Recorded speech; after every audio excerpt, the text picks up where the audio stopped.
Keir Starmer is holding talks with Emmanuel Macron about Trump, Ukraine and tariffs today ahead of Armistice Day events in France. The PM was warmly welcomed by the president as he arrived in Paris with the looming handover in the U.S. high on the agenda. They are expected to consider whether outgoing Commander-in-Chief Joe Biden can be convinced to give Kyiv permission to use Storm Shadow missiles against Russia, as well as Donald Trump's approach to the conflict.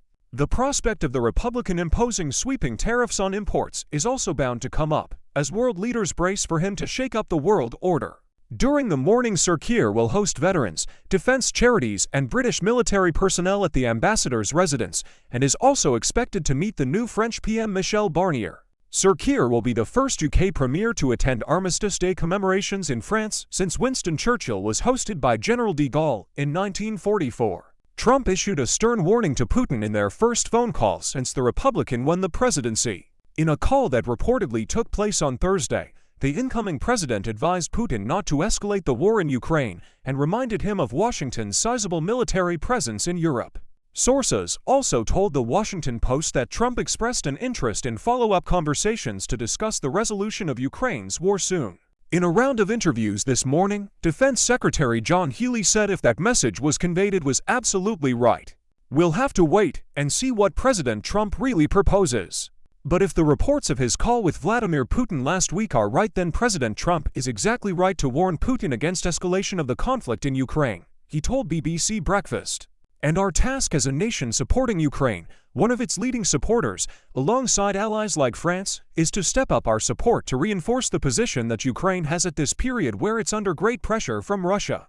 Sir Keir has pledged to work closely with Trump, despite cabinet ministers including Foreign Secretary David Lammy and Deputy PM Angela Rayner criticizing the president-elect in the past. Last week, the White House said Mr. Biden will continue surging humanitarian and military aid for Ukraine using funds already authorized by Congress. However, a recent report claimed Trump's transition office is considering a proposal that would seek to freeze the conflict in Ukraine with an 800-mile demilitarized zone. Mr. Biden is said to have blocked the UK from authorizing Ukraine to use Storm Shadows at targets inside Russia over fears of retaliatory attacks on Western military bases. At the upcoming talks in Paris between Starmer and Macron, the impact of the incoming Trump presidency on the conflict in the Middle East and the potential of a trade war with Europe are also expected to be discussed. World leaders around the globe are anticipating how drastically Trump intends to change US policy on Ukraine following his presidential victory last week. The UK PM hopes to negotiate a defense and security pact with the EU in the new year, another topic that is expected to be discussed with Macron. Meanwhile, Mr. Trump's threat of imposing tariffs on imports has been sparking alarm, with fears of a trade war that will hit the global economy. That is unlikely to be welcomed by Ukrainian President Volodymyr Zelensky and his European partners, who are adamant that Kyiv should not surrender territory to the Kremlin, and remains unsubstantiated by US officials. Trump has famously said that the Russia-Ukraine war would never have started had he been president, and claimed he could bring the conflict to an abrupt halt without ever revealing his plans for doing so. A recent Wall Street Journal report citing 3 sources close to the president-elect claimed that Trump's transition office is considering one proposal that would prevent Kyiv from joining NATO for at least 20 years in exchange for lucrative arms deals. In the meantime, the conflict would be halted by the implementation of a large demilitarized zone (DMZ) that would effectively freeze the fighting in place and force Kyiv to relinquish up to 20% of its territory as part of an 800-mile DMZ.